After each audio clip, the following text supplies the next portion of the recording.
Imagine making a tiny, literally a 3-second mistake that completely torpedoes your entire trip.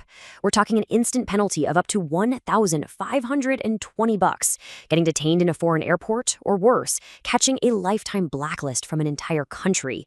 And the wildest part?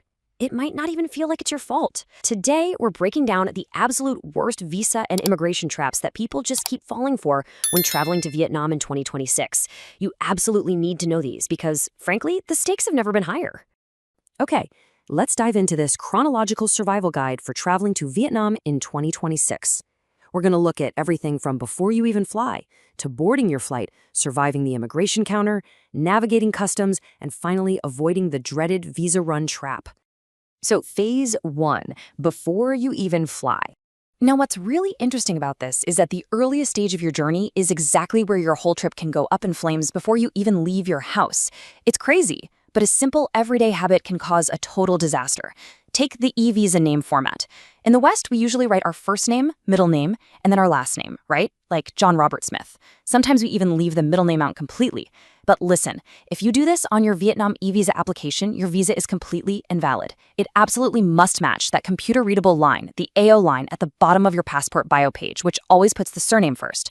One wrong letter or one skipped middle name and boom, you are denied boarding. No exceptions. And if you somehow magically make it to Vietnam with that error, your only option to avoid immediate deportation is paying a massive $300 to $500 fee for an emergency on-the-spot fix. So do yourself a favor, apply 2 weeks early, double-check every single letter, and make sure your bank card actually allows international government payments so your application doesn't get stuck in limbo. And that actually brings us to another huge pre-flight trap. As of April 15th, 2026, there's a brand new rule in town. Anyone arriving on an international flight at Tan Son Nhat International Airport down in Saigon is now required to fill out a pre-arrival card 72 hours before landing. Now, sure, there's technically a grace period right now, but honestly, immigration officers are already pulling people aside and forcing them to do it on the spot. Ask yourself, do you really want the very start of your vacation to rely entirely on an officer's mood? Definitely not. It takes 5 minutes. The exact second you book your flight, just set a reminder on your phone for 72 hours before arrival. Fill out the form, print out the QR code, and keep it safe. Moving right along to phase 2, boarding your flight. All right, so you've got your visa, you've got your pre-arrival QR code, and you are standing at the airport. But here's a shocker. Your first real immigration check doesn't actually happen in Vietnam. It happens right in front of you with the airline check-in agent. And that brings us to a massive, incredibly dangerous myth you'll see plastered all over digital nomad Facebook groups. You know the one, oh, Vietnam never checks onward tickets. Please, I'm begging you, do not play Russian roulette with your trip based on some random internet comments. The reality is, airlines are strictly financially liable if they let you board and you're later denied entry in Vietnam. They face absolutely massive fines for flying in undocumented passengers. Because of that huge risk, the airline agent will demand to see proof of an onward ticket before they ever print your boarding pass. And yes, Vietnamese immigration can totally ask to see it when you land too. But hey, the fix for this is incredibly easy. We're talking just $50. You absolutely do not need to buy some crazy expensive return flight all the way back to your home country. A simple $50 ticket to a neighboring country like Thailand or Cambodia will perfectly satisfy the requirement. Just have that proof of onward travel ready to go at the check-in desk and you're golden. Next up, phase 3, surviving the immigration counter. Okay, picture this. You've finally landed in Vietnam, you are completely exhausted from a 16-hour flight, and you just want to get to your hotel. But hold up, because this is the exact moment where interactions with border control require extreme precision. Why?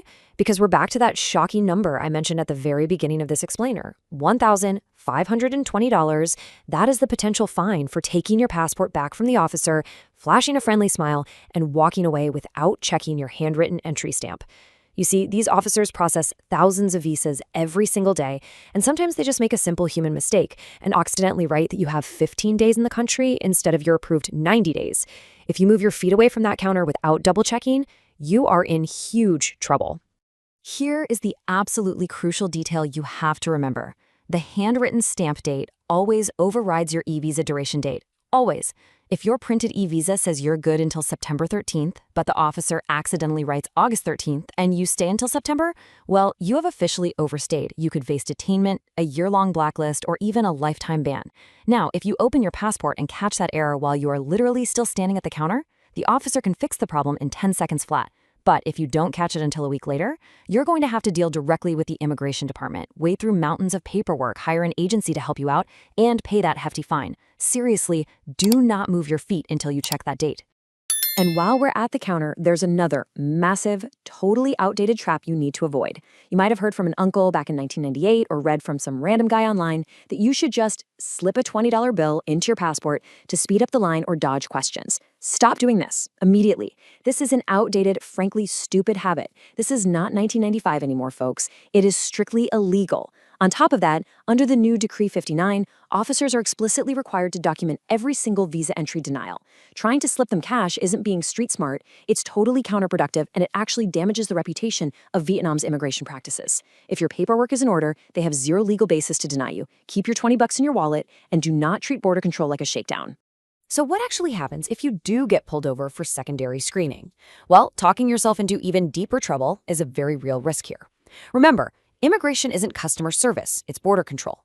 If they start asking you questions, just stay calm and give short, direct answers. And crucially, make sure your answers match your documents. If your hotel booking says you're staying in District 1, do not verbally tell the officer you're heading straight to denying. If your return ticket is in 1 month, do not say you're only staying for 1 week. And please, if you are entering on a tourist visa, do not start rambling about your amazing remote work lifestyle. Do not argue, do not film the encounter, and definitely, under no circumstances, ask, "Do you know who I am?" If you made a genuine, simple mistake, just apologize and politely ask what the administrative penalty is. Getting aggressive is exactly how a routine check morphs into a permanent blacklist. All right, Phase 4, navigating Vietnamese customs. You've finally cleared immigration, you've grabbed your bags off the carousel, but hey, you aren't safe just yet. Financial traps are waiting for unsuspecting travelers right before the exit doors. There is an incredibly sneaky trap right here that constantly catches people off guard. It's called the American Gap.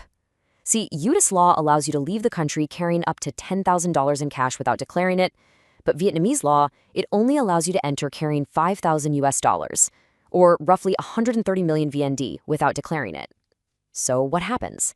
An American arrives legally carrying 10,000 bucks, assumes they're totally fine, walks confidently through the green nothing to declare lane, their bag gets x-rayed, and suddenly, bam, their cash is seized and they're hit with a massive fine. Here's the thing. There is no tax on the cash. You literally just have to declare it. If you have over $5,000, simply walk over to the red lane, fill out the form, and get the stamp. That little yellow piece of paper they give you, that's your legal shield both when entering today and when leaving Vietnam later on. Customs officers are also highly trained to spot the difference between items for personal use and commercial inventory. If you pack 10 iPhones, 20 luxury watches, multiple shrink-wrapped laptops, or a whole suitcase full of sealed cosmetics, you are walking straight into the red zone.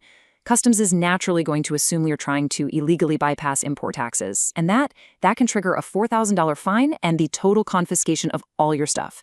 So do yourself a favor. Unbox your electronics, take off all the price tags, and keep any medications in their original prescribed packaging. Oh, and pay really close attention to this one.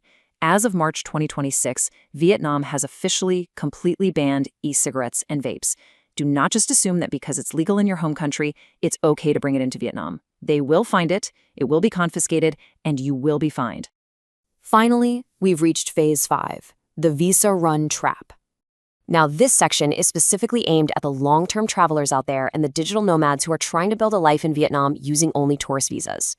Listen, there isn't some magic, officially published number of visa runs where Vietnam suddenly decides to ban you. But immigration is all about identifying patterns. If you spend more than half a year inside Vietnam on a tourist visa, you are establishing a very clear, very dangerous pattern. Officers are going to start asking questions like, are you really just a tourist? Or are you illegally living and working here? Furthermore, staying that long means you could accidentally become a tax resident. And legally speaking, you cannot be a tourist and a tax resident at the exact same time. It just doesn't work. Look, not every single visa run is illegal, but tourist visas are strictly meant for, you guessed it, tourism. Just imagine doing a quick weekend border run, thinking it's no big deal, and suddenly the officer looks at you and says, no. Getting denied entry means your apartment, your laptop, and your entire personal life are instantly stuck inside Vietnam while you are securely locked out of the country. So ask yourself, is staying on a permanent tourist visa really worth risking absolutely everything you've built abroad? Or is it time to finally get your paperwork right? As always, subscribe to our channel, like the video, and comment below. There are also some links in our description that you may find useful. See you in the next episode. Bye bye.